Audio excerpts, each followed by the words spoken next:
Good morning and welcome to yet another episode of Being a Christian, Following Jesus Christ. And this morning I would like to talk about who we are supposed to be. The word, the scriptures, the Bible mentions that we are the light of the world and we are the salt of the world. Light is very useful when it's dark, when we can't see anything. So we switch on the light and then we can see. Without light, we are surrounded by darkness and we cannot see anything. We cannot see where we are going. But as long as we have light, we can see where we are going. We can see 5 meters, 10 meters, 15 meters, 1 kilometer ahead. And we see that, okay, everything is clear. But in darkness, we don't even see 1 centimeter at times if the darkness is so thick. The salt is what we add to food so that it can get a good taste. But the salt is also something that we use to preserve food. So when the word is saying we are the salt of the earth, it means that we should be bringing taste to life, and we should be also bringing something that preserves life, that continues what we have received.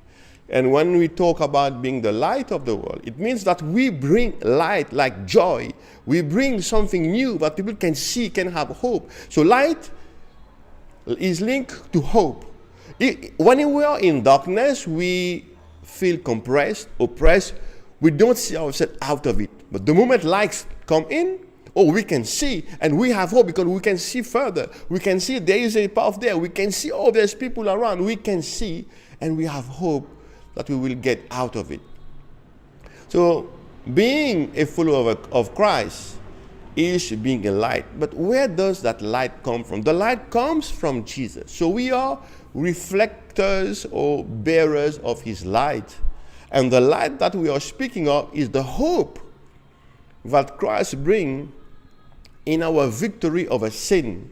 It's the hope that the word of Christ gives us, that there is another life after death. But death has been conquered, and that death is not the end of it all. There is life. There is healing. There is blessing. The light is that you are in darkness, whatever kind of darkness it can be, there is hope. With the light of Christ, we can see beyond our struggles. We can see beyond our sickness. We can see beyond our deathbed.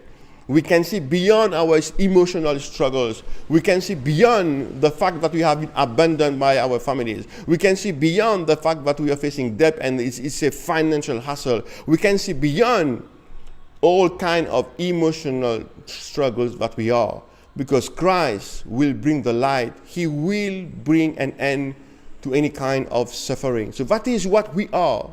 And how does that light manifest itself? By love. So Jesus would say, love your neighbor as yourself. Love one another. It's by that love that people will know that you come from him.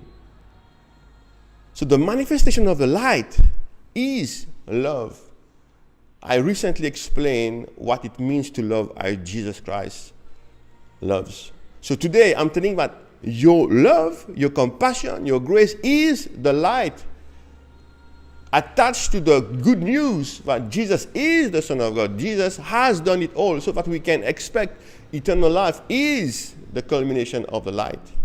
So the salt that we are is when we carry the hope continuously in our lives, when people surround us and with our own joy, grace, compassion, and faith, strong faith, believing faith, acting faith, we sustain the joy, the compassion, the hope in the life of others because we are the salt of the earth, because we are the light and we are bringing light into their darkness.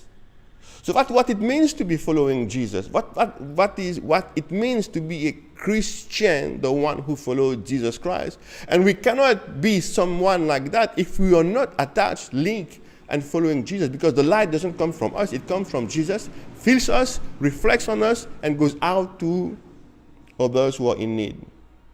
So I'm asking you this morning, how strong is your light?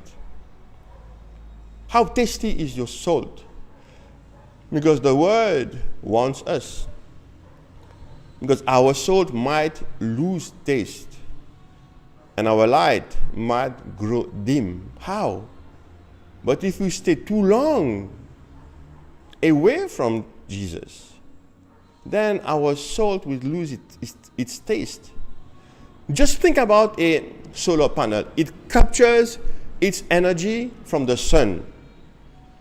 Then it captures the energy, it again gives out. But if, let's say, we have 1 week of darkness, there's no energy captured.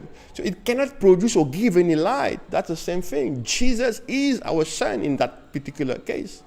So we have to be attached to him. We have to be attached to the word. We have to be continuously in a relationship with Jesus. And we have to be surrounded with the right people who are not going to come and like dim down your light. We are the light of the world. And we are the salt that brings taste. And what we bring is the gospel.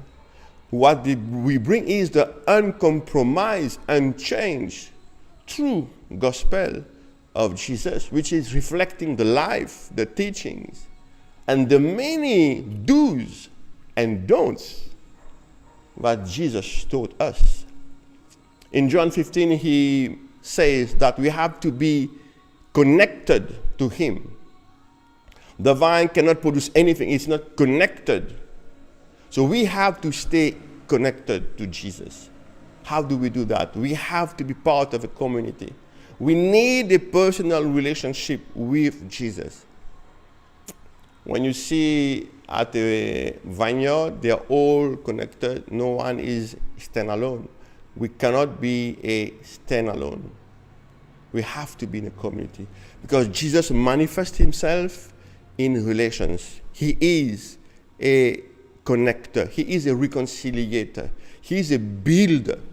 So we are to be like him. Don't let yourself lose the light that you received by staying away from Christ. Don't let your salt go tasteless by staying away from Christ. Be the salt. Be the light. See you next.